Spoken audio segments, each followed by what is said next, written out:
नमस्कार, स्वागत है आपका टीवी 22 न्यूज में और मैं हूं आपके साथ शालिनी। आइए बढ़ते हैं आज की मुख्य खबर की ओर। गौरवान्वित उपमुख्यमंत्रिಗಳಾದಂತ ಡಾಕ್ಟರ್ ಪರಮೇಶ್ವರ್ ಅವರೇ, ನಮ್ಮ ನೀರಾವರಿ ಸಚಿವರಾದಂತ ರಾಮನಗರ ರೆಡ್ಡಿ ಅವರೇ, ಎಲ್ಲ ಮಾಧ್ಯಮ ಸ್ನೇಹಿತರೆ, ತಾವೆಲ್ಲ ನಾನು ಮಾತಾಡಬೇಕು, ಭೇಟಿ ಮಾಡಬೇಕು, ವಿಚಾರವನ್ನು ತಿಳಿಸಬೇಕು ಅಂತೇಳಿ ಬಹಳ ಆತುರದಿಂದ ಕಾಯ್ತಾ ಇದ್ದೀವಿ.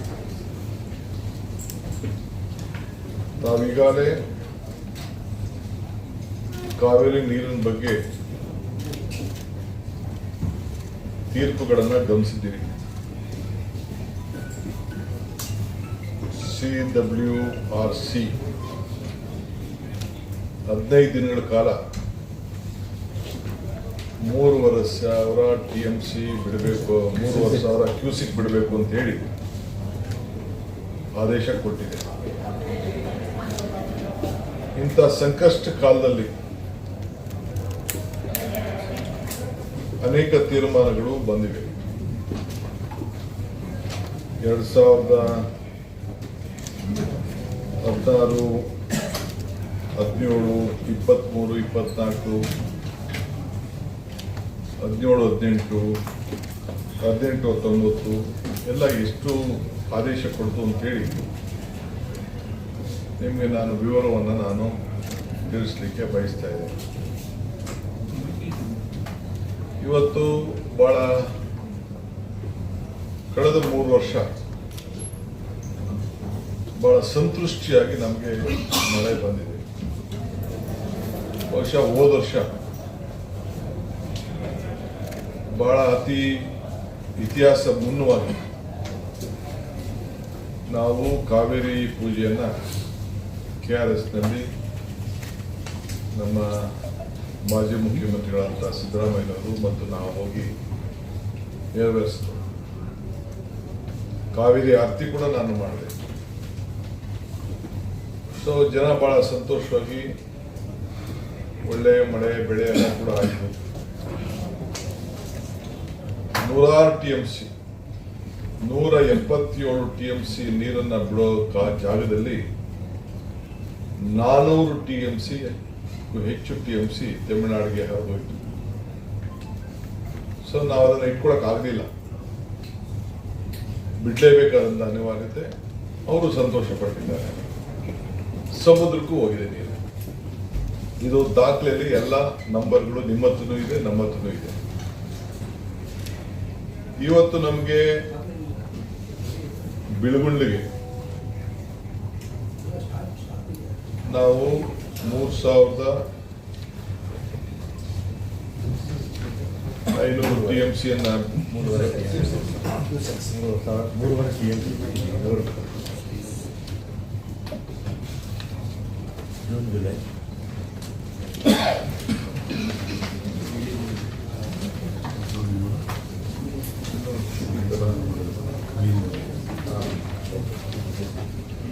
$3,500 ಕ್ಯೂಸಿಕ್ ಬಿಡಬೇಕು ಅಂತ ಹೇಳಿ ಆದೇಶ ಏನು ಕೊಡ್ತು, ಅದಕ್ಕೆ ನಾವು ಅಪೀಲ್ ಆಗ್ತದೆ CWMA ಮುಂದೆ. ಕೆಲವು ನನ್ನ ವಿರೋಧ ಪಕ್ಷದ ಸ್ನೇಹಿತರು ನಮ್ಮ ಅಧಿಕಾರಿಗಳು ಹೋಗ್ಲಿಲ್ಲ ಅಂತ ಹೇಳಿ ಪಾಪ ಅವರ ಆರೋಪಗಳನ್ನು ಕೂಡ ಮಾಡ್ತಾರೆ. ನಾನು ಅವ್ರಿಗೇನು ಉತ್ತರ ಕೊಡುವಂತ ಅವಶ್ಯಕತೆ ಇಲ್ಲ, ಆದರೆ ರಾಜ್ಯದ ಜನತೆಗೆ ತಿಳಿಸಬೇಕಾದ ನನ್ನ ಅವಶ್ಯಕತೆ ಇದೆ. CWRC ಮುಂದೆ ನಮ್ಮ CNL MD ಅವರು ಸದಸ್ಯರಾಗಿರ್ತಾರೆ. ಅವರ ಜೊತೆಗೆ ಕೆಲವು ಅಡ್ವೈಸರ್ಸ್ ಕೂಡ ನಾವು ಕಳಿಸಿದ್ದೀವಿ. ಅವ್ರು 3 ಜನನು ಕೂಡ ಪಾರ್ಟಿಸಿಪೇಟ್ ಮಾಡಿ ಅವ್ರು ಏನು ವಾದವನ್ನ ಮಂಡಿಸಬೇಕು ಮಂಡನೆ ಮಾಡಿದ್ದ ಎಲ್ಲ ವಾದಗಳು ಕೂಡ ದಾಖಲೆಗಳಿದೆ. ಅದಾದ ಮೇಲೆ ನಿನ್ನೆ ಕೂಡ ಅಪೀಲ್ ಮಾಡೋದು. ಅವತ್ತು ಯಾರು ಬಸವರಾಜ ಬೊಮ್ಮಾಯಿಯವ್ರ ಹತ್ರ ಅಡ್ವೈಸರ್ ಇದ್ರು, ಅವ್ರನ್ನೂ ಇನ್ನೂ ನಾವು ಇಟ್ಕೊಂಡಿದ್ದೀವಿ. ಅವರು ಕೂಡ ಪಾರ್ಟಿಸಿಪೇಟ್ ಮಾಡಿದ್ರು. ಅವರೆಲ್ಲ ಸಲಹೆಗಳನ್ನು ಕೂಡ ಅವರೆಲ್ಲ ಕೊಟ್ಟಿದ್ದಾರೆ. ನಿನ್ನೆ ಈ ಆರ್ಡರ್ಗಿನ ನಮಗೆ ಸ್ವಲ್ಪ ಕಡಿಮೆ ಮಾಡಿ, ಸ್ವಲ್ಪ ಟೈಮ್ ಕೊಡಿ, ಡೆಫರ್ ಮಾಡಿ ಅಂತ ಹೇಳಿ ನಾವು ಕೂಡ ಮನವಿ ಮಾಡಿದ್ದು. ಅವರಿಲ್ಲ, ನಿಮ್ಗಿನ್ನ ಜಾಸ್ತಿ ನೀರು ಬರ್ತಾ ಇದೆ, ನಮ್ಗೆ ಬಿಡಬೇಕು ಅಂತೇಳಿ ತಮಿಳುನಾಡು ಕೂಡ ಬಹಳ ಪ್ರಬಲವಾದಂತ ವಾದ. ನಮ್ಮ ಅಧಿಕಾರಿಗಳು ನನಗೆ ಬಹಳ ಸಮಾಧಾನ ತರುವ ರೀತಿಯಲ್ಲಿ ನಮ್ಮ ಪ್ರಿನ್ಸಿಪಲ್ ಸೆಕ್ರೆಟರಿ CWMA ಮುಂದೆ ಏನು ಸದಸ್ಯರಿರ್ತಾರೆ ಅವರನ್ನೇ ಖುದ್ದಾಗಿ ನೆನ್ನೆ ಭಾಗವಹಿಸಲಿಕ್ಕೆ ನಾನು ಕಳಿಸ್ಕೊಟ್ಟಿದ್ದೆ. ವರ್ಷದಲ್ಲೂ ಬೇಡ ಅಂತೇಳಿ ನಮ್ಮ ಅಡ್ವೊಕೇಟ್ ಜನರಲ್ ಕೂಡ ಆ ಮೀಟಿಂಗ್ ಅಲ್ಲಿ ಪಾರ್ಟಿಸಿಪೇಟ್ ಮಾಡಿದ್ದಾರೆ. ಮಾಡಿ ಕೊನೆಗೆ ಅವರು ಕೂಡ ವಾದವನ್ನ ನಮ್ಮ ACS ಅವರು ಕೂಡ ಅದಕ್ಕೆ ಸಂಬಂಧಪಟ್ಟಂತ ಒಳ್ಳೆ ವಾದವನ್ನ ಕೂಡ ಅವರು ಮಂಡಿಸಿದ್ದಾರೆ. ಅವರು ಏನು ತೀರ್ಮಾನ ಕೊಟ್ಟಿದ್ದಾರೆ, ನಿಮ್ಗೆ ನಾವು ಕೊಟ್ಟಿರೋದೇ ಕಡಿಮೆ, ನಿಮ್ಗೆ ಪ್ರತಿದಿನ ಇಷ್ಟು TMC ಒಳವರು ಬರ್ತಾ ಇದೆ, ನಾವ್ಯಾರು ಮುಚ್ಚಿಡಕ್ಕಂತೂ ಆಗಲ್ಲ. ಎಷ್ಟು ಒಳವರು ಬರ್ತಾ ಇದೆ ಅನ್ನೋದನ್ನ ನಾವ್ಯಾರು ಕೂಡ ಅದನ್ನ, ಯಾಕೆಂದ್ರೆ ಅಳತೆ KRSಲ್ಲೂ ಅವ್ರಿಗಿದೆ, ಕಬ್ರಿನೂ ಇದೆ, ಆರಂಗಿಲೂ ಇದೆ, ಮತ್ತು ಹೇಮಾವತಿಯಲ್ಲೂ ಅವ್ರಿಗಿದೆ, ಗೇಜ್ಗಳಂತೂ ಇದೆ. ಸೊ ಈಗಾಗಲೇ ಹಾರಂಗಿ 95% ತುಂಬಿದೆ, ಕಬ್ರಿ 83% ಸ್ಟೋರೇಜ್ ಇದೆ, KRS 36% ಇದೆ, ಆರಂಗಿ 67% ಇದೆ. ಈ ಮೀಟರ್ನ ಹಾರಂಗಿ 95%, ಕಬನಿ 83%, KRS 36%, ಹೇಮಾವತಿ 67%. ಇಷ್ಟು ನೀರು ಇದೆ. ಇದನ್ನ ನಾವು ಏನು ಹೆಚ್ಚು ಕಮ್ಮಿ ಮಾಡೋಕ್ಕಾಗಲ್ಲ. ಮೀಟ್ರು ನೀವು ಅಧಿಕಾರಿಗಳು ಅಲ್ಲಿ ಯಾರಾಗಲಿ ಹೋಗಿರ್ತಾರೆ, ದಾಖಲೆಗಳು ಸೆಂಟ್ರಲ್ ಗೌರ್ಮೆಂಟ್ ಹತ್ರ ಇದೆ, ತಮಿಳುನಾಡು ಹತ್ರ ಇದೆ, ಮಾಧ್ಯಮದವ್ರ ಹತ್ರ ಇದೆ, ಎಲ್ಲರ ಹತ್ರನೂ ಈ ದಾಖಲೆ ಇದೆ. ಪ್ರತಿದಿನ 15 TMC ಬಿಡಬೇಕು ಅಂತೇಳಿ ಈಗೇನು 3,500 ಆದೇಶ ಕೊಟ್ಟಿದ್ದಾರೆ. ಅಂದ್ರೆ 15 ದಿನಕ್ಕೆ 4.56 TMC ಬಿಡಬೇಕು ಅಂತ ಮಾರ್ಗದರ್ಶನ ಕೊಟ್ಟಿದ್ದಾರೆ. ಈಗ ಹೆಚ್ಚು ಕಮ್ಮಿ ನಮ್ಮ ಹೊಡೆಯರು 1-2 TMC ಒಟ್ಟು ಎಲ್ಲರೂ ಸೇರಿ ಬರ್ತಾ ಇದೆ. 25,000 ಅಷ್ಟು ಒಳಹರಿವು ಬರ್ತಾ ಇದೆ. ಅದರಲ್ಲಿ 3,500 ಕ್ಯೂಸಿಕ್ಸ್ ಬಿಡಬೇಕು ಅನ್ನೋದು ಒಂದು ಮಾರ್ಗದರ್ಶನ ಇದೆ. ಸೊ ಇದು ಅವರು ಕೂಡ ಅವರ ದಾಖಲೆಯಲ್ಲಿ ಕನ್ಫರ್ಮೇಶನ್ ಮಾಡಿದ್ದಾರೆ. CWRC ಮತ್ತು CWMA ಇಬ್ರು ಕೂಡ ಇಷ್ಟು ಒಳಹರಿವು ನಿಮ್ಗೆ ಬರ್ತಾ ಇದೆ ಅನ್ನೋದನ್ನ ಅವರು ದಾಖಲೆಯಲ್ಲಿ ಕನ್ಫರ್ಮ್ ಮಾಡಿದ್ದಾರೆ. ನಿಮ್ಗೆ ಕಡಿಮೆ ಇದೆ ಅಂತ. ಆದ್ರೂ ಕೂಡ ನನ್ನ ಕರ್ತವ್ಯ, ನಮ್ಮ ಸರ್ಕಾರದ ಕರ್ತವ್ಯ, ನಾವು ರಾಜ್ಯದ ಹಿತವನ್ನ ಕಾಪಾಡಬೇಕು. ನಾನು ನನ್ನ ಕಷ್ಟ ಕಾಲದಲ್ಲಿ ನಮ್ಮ ರೈತರ ಪರಿಸ್ಥಿತಿ ಏನಿತ್ತು ಅಂತ ನನಗೆ ಅರಿವಿದೆ. ನಾನು ಅದನ್ನು ಬಿಚ್ಚಿ ಮಾತಾಡಕ್ ಹೋಗುದಿಲ್ಲ. ಯಾರಿಗೇನು ರಕ್ಷಣೆ ಮಾಡಬೇಕು ಆ ರಕ್ಷಣೆ ಮಾಡ್ಕೊಂಡು ಬಂದಿದ್ದೇವೆ. ಈ ವರ್ಷದಲ್ಲೂ ಕೂಡ ನಾನು ನಮ್ಮ ಶಾಸಕರ ಹತ್ರ ಸಭೆ ಕರೆದು ಅವ್ರ ಹತ್ರ ಕೂಡ ರಾಮಲಿಂಗಾರೆಡ್ಡಿ ಅವರು ಮಾತಾಡಿ ಅವ್ರಿಗೆ ಏನ್ ರಕ್ಷಣೆ ಮಾಡಬೇಕು ನಾವು ಮಾಡಿದ್ದೇವೆ. ಕುಡಿಯೋ ನೀರಿಗೆ ಏನ್ ರಕ್ಷಣೆ ಮಾಡಬೇಕು ಮಾಡಿದ್ದೇವೆ. ಕೆರೆಗಳನ್ನು ತುಂಬಿಸುವಂತ ನೀರು ಏನ್ ಮಾಡಬೇಕು ಮಾಡಿದ್ದೇವೆ. ಕಾಂಗ್ರೆಸ್ ಸರ್ಕಾರ ಯಾವಾಗಿದೆ,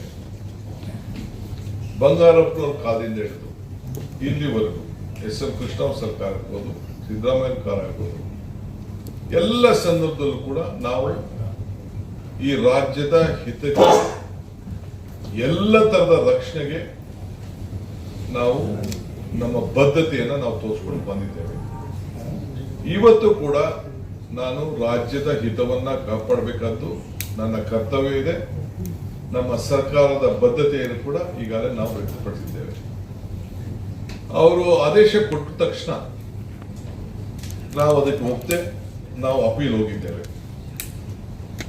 ಈಗ ನಮ್ಮೆಲ್ಲ ವಿರೋಧ ಪಕ್ಷದ ನಾಯಕರುಗಳು ಕೂಡ ಅನೇಕ ಸಲಹೆಗಳನ್ನ ಮಾಧ್ಯಮದಲ್ಲಿ ಕೊಟ್ಟಿದ್ದಾರೆ. ಇದಾದ ಮೇಲೆ ನಾವು ಅಪೀಲ್ ಹೋಗಕ್ಕಿಂತ ಮುಂಚಿತವಾಗಿ ನಾನು ನಮ್ಮ ಕೇಂದ್ರದ ಆಲ್ ಪಾರ್ಟಿ ಮೀಟಿಂಗ್ ಅನ್ನು ಕೂಡ ಕರೆದಿದ್ದೆ, ನಮ್ಮ MPs ಮೀಟಿಂಗ್ ಕರೆದಿದ್ದೆ. ದೆಹಲಿಯಲ್ಲಿ ಎಲ್ಲ MPs ಬಹಳ ಗೌರವದಿಂದ ಬಂದು ಈ ರಾಜ್ಯದ ನೀರಿನ ಸಮಸ್ಯೆ ಬಂದಾಗ, ನೆಲದ ಸಮಸ್ಯೆ ಬಂದಾಗ, ಯಾವುದೇ ರಾಜಕಾರಣ ಇರಲಿ ನಾವೆಲ್ಲ ಒಟ್ಟಿಗೆ ಕೆಲಸ ಮಾಡೋಣ ಅಂತ ಹೇಳಿ ನಮ್ಮ ಸೆಂಟ್ರಲ್ ಮಿನಿಸ್ಟರ್ಸ್ 3 ಜನ ಬಂದಿದ್ರು. ಒಟ್ಟು 36 ಜನ ಪಾರ್ಲಿಮೆಂಟ್ ಮೆಂಬರ್ಸ್ ಪಾರ್ಟಿಸಿಪೇಟ್ ಮಾಡಿದ್ರು. ನಾನು, ಡಾಕ್ಟರ್ ಪರಮೇಶ್ವರ್ ಅವರು ಮತ್ತು 6 ಜನ ಮಿನಿಸ್ಟರ್ಸ್, ಒಟ್ಟು 8 ಜನ ನಾವು ಹೋಗಿ ಪಾರ್ಟಿಸಿಪೇಟ್ ನಾವು ನಮ್ಮ ಆಹ್ವಾನಕ್ಕೆ ಬಂದಿದ್ರು. ಅದಕ್ಕೆ ಮುಂಚಿತವಾಗಿ ನಾನು ಪ್ರಹ್ಲಾದ್ ಜೋಶಿ ಅವ್ರ ಹತ್ರ ಕೆಲವು ಎಲ್ಲ ಸಂಸದರೆಲ್ಲ ಕೂಡ ನಾನು ಮಾತಾಡಿದ್ದೆ, ಅವರು ಕೂಡ ಬಂದಿದ್ರು. ಇದನ್ನು ಅಪೀಲ್ ಮಾಡೋಕ್ಕಿಂತ ಮುಂಚಿತವಾಗಿ ಅಪೀಲ್ ಕಾಪಿನೂ ಕೂಡ ನಾನು ಪ್ರಹ್ಲಾದ್ ಜೋಶಿ ಮತ್ತು ಸೋಮಣ್ಣವ್ರಿಗೆ, ಶೋಭಾಕ್ಗೆ ಎಲ್ಲರೂ ಕೂಡ ನಾನು ಕಳಿಸ್ಕೊಟ್ಟಿದ್ದೆ. ಅವರು ಕೂಡ ಅವರ ಪ್ರಯತ್ನವನ್ನ ಅವರು ಮಾಡಿದ್ದಾರೆ. ಬಹಳ ಪ್ರಾಮಾಣಿಕವಾಗಿ MPs ಹತ್ರ ನಮ್ಮ ಹತ್ರ ಎಲ್ಲ ದಾಖಲೆಗಳನ್ನ ಮಾಹಿತಿ ಎಲ್ಲ ಪಡ್ಕೊಂಡು ಅವರು ಕೂಡ ಸೆಂಟ್ರಲ್ ಮಿನಿಸ್ಟರ್ ಮೇಲೆ ಏನು ಒತ್ತಡ ತರಬೇಕು ತಂದಿದ್ದಾರೆ. ಆದರೆ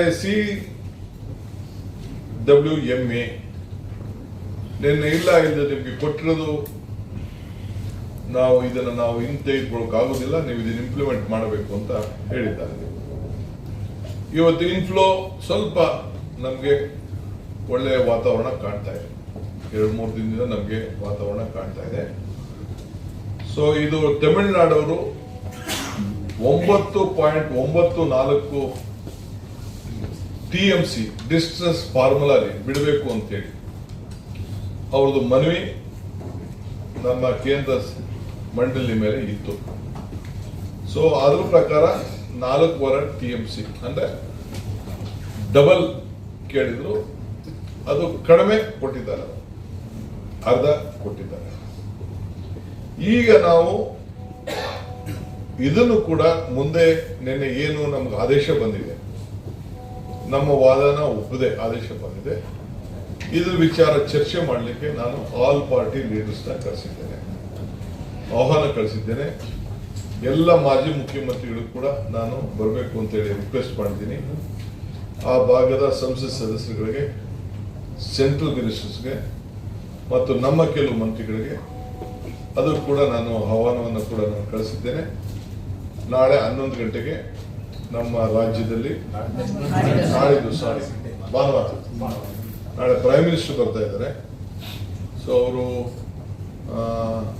ಮೈಸೂರಿಗೆ ಬರ್ತಾ ಇದ್ದಾರೆ. ಸೊ ಅದಕ್ಕೆ ನಾನು ಸಂಡೇ ಅದಕ್ಕೆ ಫಿಕ್ಸ್ ಮಾಡಿದ್ದೇನೆ. ನಮ್ಮ ಲೀಗಲ್ ಟೀಮ್ ಹತ್ರ ಕೂಡ ಈಗಾಗಲೇ ನಾನು, ಪರಮೇಶ್ವರ್ ಅವರು ಮತ್ತು ನಮ್ಮ ರಾಮಲಿಂಗಾರೆಡ್ಡಿ ಅವರು, ಆಲ್ ಲೀಡರ್ಸ್, ಸಂಬಂಧಪಟ್ಟಂತ ಲೀಗಲ್ ಲೀಡರ್ಸ್ ಏನಿದ್ದಾರೆ ಮತ್ತು ನಮ್ಮ ಬ್ಯೂರೋಕ್ರಸಿ ಏನಿದೆ ಅವ್ರ ಹತ್ರ ಎಲ್ಲ ಕೂಡ ಚರ್ಚೆ ಮಾಡಿದ್ದೇನೆ. ಆಮೇಲೆ ಮಾಡಿಬಿಟ್ಟು ಕೊನೆಗೆ ಆಲ್ ಪಾರ್ಟಿ ಮೀಟಿಂಗ್ ಅಲ್ಲಿ ಅವರ ಅಭಿಪ್ರಾಯವನ್ನು ತಿಳಿಸಿ, ಲೀಗಲ್ ಅವರು ಏನು ಹೇಳ್ತಾರೆ ಅವರ ಅಭಿಪ್ರಾಯನ ಕೂಡ ತೆಗೆದುಕೊಂಡು ಆಮೇಲೆ ಮುಂದಕ್ಕೆ ಏನ್ ಮಾಡಬೇಕು ಅಂತ ತೀರ್ಮಾನ ಮಾಡೋದು ಅನ್ನೋದನ್ನ ನಾವು ತೀರ್ಮಾನವನ್ನು ಮಾಡಿದ್ದೇವೆ. ಏಕೆಂದ್ರೆ ನಮಗೆ ಬಿಜೆಪಿಯ ಸೆಂಟ್ರಲ್ ಮಿನಿಸ್ಟರ್ ಕೂಡ ನಮಗೆ ಸಹಕಾರ ಕೊಟ್ಟಿದ್ದಾರೆ, ಆಲ್ ಸೆಂಟ್ರಲ್ ಯೂನಿಯನ್ ಮಿನಿಸ್ಟರ್ ಸಹಕಾರ ಕೊಟ್ಟಿದ್ದಾರೆ, MPsಗಳು ಸಹಕಾರ ಕೊಟ್ಟಿದ್ದಾರೆ. ಕೆಲವರು ಇಲ್ಲಿ ವಿರೋಧ ಮಾಡ್ತಾ ಇರ್ಬೋದು, ಪ್ರತಿಭಟನೆ ಮಾಡ್ತಾ ಇರ್ಬೋದು, ಅದಕ್ಕೆ ನಾನು ತಕರಾರು ಮಾಡಕ್ಕೆ ನಾನು ಹೋಗುದಿಲ್ಲ, ಚರ್ಚೆ ಮಾಡಕ್ಕೆ ಹೋಗುದಿಲ್ಲ, ಅವರವರ ಹಕ್ಕು. ಬಟ್ ರಾಜ್ಯದ ಹಿತವನ್ನು ಕೂಡ ಕಾಪಾಡ್ತಾರೆ ಅಂತೇಳಿ ನಾನು ಭಾವಿಸ್ಕೊಂಡಿದ್ದೇನೆ. ಈ ಮಧ್ಯದಲ್ಲಿ ನಮ್ಮ ತಮಿಳುನಾಡು ಮುಖ್ಯಮಂತ್ರಿಗಳು ಅವರು ಕೂಡ ಇಲ್ಲಿಗೆ ಬರಬೇಕು ಅಂತೇಳಿ ಅವರು ಇಂಗಿತ ವ್ಯಕ್ತಪಡಿಸಿ ನನಗೆ ಅವರ ಚೀಫ್ ಸೆಕ್ರೆಟರಿ ಅವರು, ನಮ್ಮ ಚೀಫ್ ಸೆಕ್ರೆಟರಿ ಅವರಿಗೆ ಪತ್ರವನ್ನು ಬರೆದಿದ್ದಾರೆ. 3ನೇ ತಾರೀಕು ಬರಲಿಕ್ಕೆ ಎಲ್ಲ ಮಾಹಿತಿಯನ್ನು ಕೂಡ ಅವರು ಕೊಟ್ಟಿದ್ದಾರೆ. ಸೊ ನನ್ನ ಹತ್ರ ಕೂಡ ಮಾತಾಡಿದ್ದಾರೆ, ನಾನು ಅವ್ರ ಹತ್ರ ಮಾತಾಡಿದ್ದೇನೆ. ಅವರ ಅಭಿಪ್ರಾಯ ಕೂಡ ಅವರ ರಾಜ್ಯದ ಹಿತ ಕಾಪಾಡಬೇಕು ಅನ್ನೋದು ಅವರ ಕರ್ತವ್ಯ ಇರ್ತದೆ. ನಮ್ಮ ಅಭಿಪ್ರಾಯ ಕೂಡ ನಾವು ನಮ್ಮ ರಾಜ್ಯದ ಹಿತವನ್ನು ಕಾಪಾಡಬೇಕು ಅನ್ನೋದು ಕೂಡ ಇದೆ. ಸೌಹಾರ್ದತೆಯಿಂದ ಇದನ್ನ ಬಗೆಹರಿಸ್ಕೊಳ್ಳೋಕೆ ಸಾಧ್ಯನಾ ಅನ್ನೋದು ಅವರು ಚಿಂತನೆ ಮಾಡ್ತಾ ಇದ್ದಾರೆ, ನಾವು ಚಿಂತನೆಯನ್ನು ನಾವು ಮಾಡ್ತಾ ಇದ್ದೇವೆ. ಸೊ ನನಗೆ ಇಡೀ ದೇಶದ ಎಲ್ಲ ರೈತರು ಕೂಡ ಒಂದೇ. ನಾನು ಅಧಿಕಾರಕ್ಕೆ ತೆಗೆದುಕೊಂಡ ಮೇಲೆ ಮೊದಲನೇ ಬಾರಿಗೆ ನಾನು CR ಪಾಟೀಲ್ ಅವರಿಗೆ ಅಭಿನಂದಿಸಬೇಕು. ಅವರ ಅಧ್ಯಕ್ಷತೆಯಲ್ಲಿ ನಾನು ತೆಲಂಗಾಣ ಚೀಫ್ ಮಿನಿಸ್ಟ್ರು ಮತ್ತು Andhra chief minister. Andhra chief minister ತಮಗೆಲ್ಲ ಗೊತ್ತಿದೆ, is one of the senior most politician ಈ ದೇಶದಲ್ಲಿ. ಅವ್ರಿಗೆ ಆದಂಥ ಒಂದು ದೊಡ್ಡ ಅನುಭವ ಇದೆ. ಅವರು ಕೂಡ ಈ ನೀರಾವರಿ ಇಲಾಖೆಯಲ್ಲಿ ದೊಡ್ಡ ಕ್ರಾಂತಿಯನ್ನ ಅವರ ರಾಜ್ಯಗಳಲ್ಲಿ ಮಾಡಿದ್ದೆಲ್ಲ ನಾವೆಲ್ಲ ಗಮನಿಸಿದ್ದೇವೆ. ಸೊ ಅವರು ಕೂಡ ಬಂದು ನಮ್ಮ ರಾಜ್ಯಕ್ಕೆ ಬಂದು ಗೇಟ್ ಓಪನಿಂಗ್ ಲೆಕ್ಕದಲ್ಲಿ ಬಂದು, ಸೊ ನಾವು 3 ಜನ ಕೂಡ ಏನು ತುಂಗಭದ್ರಾ ನದಿ ವಿಚಾರ, ಏನು ನಮ್ಮ ನೀರು 30 TMC ವೇಸ್ಟ್ ಆಗ್ತಾ ಇದೆ, ಶಿಲ್ಟ್ ತುಂಬಿಕೊಂಡಿದೆ, ಆ ಶಿಲ್ಟ್ಗೆ ಹೊಸ ಪರಿಹಾರ ಕಂಡುಹಿಡಲಿಕ್ಕೆ ನಾವು ಒಪ್ಕೊಂಡು ಅವರೊಂದು ಕಮಿಟಿ ಕೂಡ ರಚನೆ ಮಾಡಲಿಕ್ಕೆ ಒಪ್ಕೊಂಡಿದ್ದಾರೆ. ಆ ಕಮಿಟಿ ಏನು ಹೇಳ್ತದೆ ಅದ್ರ ಪ್ರಕಾರ ನಾವು ಹೋಗ್ಲಿಕ್ಕೆ ಅಲ್ಲೊಂದು ಬ್ಯಾಲೆನ್ಸಿಂಗ್ ರಿಸರ್ವೇರ್ ಅವಶ್ಯಕತೆ ಇದೆ ಅಂತೇಳಿ ನಮ್ಮ ಇದರಲ್ಲಿ ನಮ್ಮ ಬಜೆಟ್ಗಳಲ್ಲಿ ನಾವು ಗೋಷ್ಠಿಯನ್ನು ನಾವು ಮಾಡಿದ್ದೇವೆ. ಅದು ಕೂಡ ಅವರಿಗೆ ವ್ಯಕ್ತಪಡಿಸಿದ್ದಾರೆ. ಅದಲ್ಲದೆ ವಿವಿಧ ರೀತಿಯ ಆಪ್ಷನ್ಸ್ ಕೂಡ ಇದೆ, ಅದು ಕೂಡ ಒಪ್ಕೊಂಡಿದ್ದಾರೆ. ಜೊತೆಗೆ ನೀರಿನ ಜೋಡಣೆ ವಿಚಾರದಲ್ಲೂ ಕೂಡ ಗೋದಾವರಿ, ಕಾವೇರಿ, ಕೃಷ್ಣೆ ಲಿಂಕ್ ವಿಚಾರದಲ್ಲೂ ಕೂಡ ಅವರು ಪ್ರಸ್ತಾವನೆ ಕೊಟ್ಟಿದ್ದಾರೆ. ಅದಕ್ಕೂ ಕೂಡ ನಾವು ಸಮ್ಮತಿಯನ್ನು ಒಪ್ಕೊಂಡಿದ್ದೇವೆ. ನ್ಯಾಷನಲ್ ಪ್ರಾಜೆಕ್ಟ್ ಆಗಿ ಘೋಷಣೆ ಮಾಡ್ತೀವಿ ಅಂತ ಕೂಡ ಅವರು ಅಭಿಪ್ರಾಯ ವ್ಯಕ್ತಪಡಿಸಿದ್ದಾರೆ. 90-10 ಫಾರ್ಮುಲಲ್ಲಿ 90% ಕೇಂದ್ರ ಸರ್ಕಾರ ಇನ್ವೆಸ್ಟ್ಮೆಂಟ್ ಮಾಡ್ತೀವಿ ಅಂತ ಹೇಳ್ತಾರೆ, 10% ಬೇರೆ ಬೇರೆ ರಾಜ್ಯಗಳು ಅಂತ ಹೇಳಿದ್ದಾರೆ. ನಮ್ಮ ರಾಜ್ಯಕ್ಕೂ ಕೂಡ ಅದಕ್ಕೆ ಶೇರ್ ಆಫ್ ವಾಟರ್ ಬರೋದು ಕೂಡ ಅವರು ವ್ಯಕ್ತಪಡಿಸಿದ್ದಾರೆ. ಅದನ್ನು ಕೂಡ ನಾವು ಒಪ್ಪಂದಕ್ಕೆ ನಾವು ಬಂದಿದ್ದೇವೆ. ಸೊ ಅದಕ್ಕೆ ನಾನು CR ಪಾಟೀಲ್ ಅವರಿಗೆ ಈ ಸಂದರ್ಭದಲ್ಲಿ ನಾನು ಅಭಿನಂದಿಸಲೇಬೇಕಾದ್ದು ನನ್ನ ಕರ್ತವ್ಯ ಕೂಡ ಇದೆ. ಸೊ ಮಹಾರಾಷ್ಟ್ರ, ನಮ್ಮ ಆಂಧ್ರ ಪ್ರದೇಶ ಮುಖ್ಯಮಂತ್ರಿಗಳು ಮತ್ತು ನಮ್ಮ ತೆಲಂಗಾಣ ಮುಖ್ಯಮಂತ್ರಿಗಳು ಕೂಡ ಅವರು ಬಹಳ ಬಂದು ಸಂತೋಷದಿಂದ ಅವರ ಇರಿಗೇಷನ್ ಮಿನಿಸ್ಟರ್ಸ್ನ ಮತ್ತು ಟೀಮ್ನ ಕರ್ಕೊಂಡು ಬಂದು, ಫೈನಾನ್ಸ್ ಮಿನಿಸ್ಟರ್ ಕೂಡ ಬಂದಿದ್ರು, ಅವರೆಲ್ಲ ಬಂದು ಭಾಗವಹಿಸಿ ಅವರು ಕೂಡ ಕೈ ಜೋಡಿಸಿದ್ದಾರೆ. ಸೊ ಆ ತುಂಗಭದ್ರಕ್ಕೆ ಒಂದು ಹೊಸ ರೂಪವನ್ನು ಬರ್ತದೆ. ಅದು ಕೂಡ ಈ ಸಂದರ್ಭದಲ್ಲಿ ನಿಮಗೆಲ್ಲ ತಿಳಿಸಲಿಕ್ಕೆ ನನಗೆ ಬಹಳ ಸಂತೋಷ ಆಗ್ತದೆ. ಈ ಕಾವೇರಿ ವಿಚಾರದಲ್ಲಿ ಇವತ್ತು ಅವರು ಕೂಡ ವ್ಯಕ್ತಪಡಿಸಿದ್ದಾರೆ. ಸೊ ಈ ಮಧ್ಯದಲ್ಲಿ ಕೆಲವು ಸಂಘಟನೆಗಳು, ಕನ್ನಡ ಪರ ಸಂಘಟನೆಗಳು, ಕೆಲವು BJP ಸ್ನೇಹಿತರು, ರೈತ ಸಂಘಟನೆಗಳು ಕೆಲವು ಹೋರಾಟವನ್ನು ಮಾಡ್ತಾ ಇದ್ದಾರೆ. ನಾನು ಹೋರಾಟ ಮಾಡೋದು ತಪ್ಪು ಅಂತ ನಾನು ಹೇಳುವುದಿಲ್ಲ. ಬಟ್ ವಾಸ್ತವಾಂಶ ನಮ್ಮ ಸರ್ಕಾರ ಯಾವಾಗ ನಾವು ಸರ್ಕಾರದಲ್ಲಿ ಆಳ್ತಲಿದ್ದೇವೆ, ಎಲ್ಲ ಸಂದರ್ಭದಲ್ಲೂ ಕೂಡ ನಮ್ಮ ರಾಜ್ಯದ ಹಿತವನ್ನು ನಾವು ರಕ್ಷಣೆ ಮಾಡಿಕೊಂಡೇ ನಾವು ಬಂದಿದ್ದೇವೆ. ಯಾವ ಕಾರಣಕ್ಕೂ ನಮ್ಮ ರೈತರ ಹಿತವನ್ನ ನಾವು ರಕ್ಷಣೆ ಮಾಡಿ ಯಾವ ಕೂಡ ರೈತರ ಕೈಯನ್ನ ಬಿಟ್ಟಿಲ್ಲ ನಾವು. ಇದು ನಮ್ಮ ಸರ್ಕಾರದ ಬದ್ಧತೆ, ನಮ್ಮ ರಾಜ್ಯದ ಹಿತ, ನಮ್ಮ ರೈತರ ಹಿತ ಬದ್ಧತೆ. ಕಾನೂನು ಕೂಡ ಎಲ್ಲರೂ ಕೂಡ ಹರಿವಿದೆ. ಇದು ಎಷ್ಟು TMC ಬಿಡಬೇಕಾಗಿತ್ತು, ಎಷ್ಟು TMC ಇದೆ, ನಮ್ಮ ಇದರಲ್ಲಿ ಏನಿದೆ ಅಂತ ಕೂಡ ಎಲ್ಲರೂ ಕೂಡ ಹರಿವಿದೆ. ಇವತ್ತು ಬೆಳಗ್ಗೆ ಕೂಡ BJPಯ ಸ್ನೇಹಿತರು, ನಮ್ಮ ಯಡಿಯೂರಪ್ಪನವರು ಮತ್ತು ಅವ್ರ ಪಕ್ಷದ ಅಧ್ಯಕ್ಷರು, ವಿರೋಧ ಪಕ್ಷದ ನಾಯಕರು, ಅವರು ಕೂಡ ಹೋಗಿ ಅವರ ಹೋರಾಟವನ್ನು ಕೂಡ ಅವರು ಮಾಡಿದ್ದಾರೆ. ಆದರೆ ಅವಶ್ಯಕತೆ ಇರಲಿಲ್ಲ. ಯಾಕೆಂದ್ರೆ ಅವರ ಎಲ್ಲ ಮಂತ್ರಿಗಳು, MP ಗಳು ನಮ್ಮ ರಾಜ್ಯದ ಹಿತವಾಗಿ ಅವ್ರು ಏನು ಹೋರಾಟ ಮಾಡಬೇಕು ಮಾಡಿದ್ದಾರೆ. ಅದಕ್ಕೆ ಏನು ಉತ್ತರ ಬರಬೇಕು ಬಂದಿದೆ. ಆಲ್ ಪಾರ್ಟಿ ಮೀಟಿಂಗ್ ಕೂಡ ಕರೆದಿದ್ದಾರೆ. ಅವ್ರ ತೀರ್ಮಾನ ಮಾಡದೆ ನಾನು ಯಾವ ತೀರ್ಮಾನ ಕೂಡ ನಾನು ಮಾಡೋದಿಲ್ಲ. ಆ ತರದ ತೀರ್ಮಾನ ಯಾವುದು ಕೂಡ ಮಾಡೋದಿಲ್ಲ. ಅವರು ವಿಶ್ವಾಸಕ್ಕೆ ತೆಗೆದುಕೊಂಡೆ ಖಂಡಿತ ನಾನು ಏನ್ ತೀರ್ಮಾನ ಮಾಡಿದ್ರು ಮಾಡ್ತೇನೆ. ಅವ್ರ ಸಲಹೆಯನ್ನ ಗೌರವದಿಂದ ನಾವು ರಾಜ್ಯದ ಹಿತಕ್ಕೆ ಏನು ಒಳ್ಳೇದಿದೆ ಅದನ್ನೆಲ್ಲ ಕೂಡ ನಾವು ಕೇಳಬೇಕಾದ್ದು ನಮ್ಮ ಕರ್ತವ್ಯ ಇದೆ. ಆ ಕೆಲಸ ಕೂಡ ನಾನು ಮಾಡ್ತೇನೆ. ಸೊ ಅದಕ್ಕೆ ಎಲ್ಲರೂ ಕೂಡ ನಾನು ಆಲ್ ಪಾರ್ಟಿ ಮೀಟಿಂಗ್ಗೆ ಭಾನುವಾರ ಇನ್ವೈಟ್ ಮಾಡಿದ್ದೀನಿ. ಬರಲಿ, ಅವ್ರ ಸಲಹೆ ಕೊಡಲಿ. ನಾನು ನಮ್ಮ ಲೀಗಲ್ ಟೀಮ್ಗೂ ಹೇಳಿದ್ದೇನೆ, ಅವ್ರ ಸಲಹೆಯನ್ನು ಕೂಡ ತೆಗೆದುಕೊಂಡು ಮುಂದಕ್ಕೆ ಏನ್ ಮಾಡಬೇಕು ಅಂತ ನಾವು ತೀರ್ಮಾನವನ್ನ ಮಾಡೋಣ. आपसे मुलाकात, तब तक नमस्कार और देखते रहिए TB22 न्यूज। ऐसे ही लेटेस्ट अपडेट पाने के लिए हमारे चैनल को सब्सक्राइब करें और तुरंत नोटिफिकेशन पाने के लिए बेल आइकन दबाना ना भूलें। यदि आप हमें फेसबुक या इंस्टा के माध्यम से देख रहे हैं तो हमारे पेज को फॉलो जरूर करें। धन्यवाद।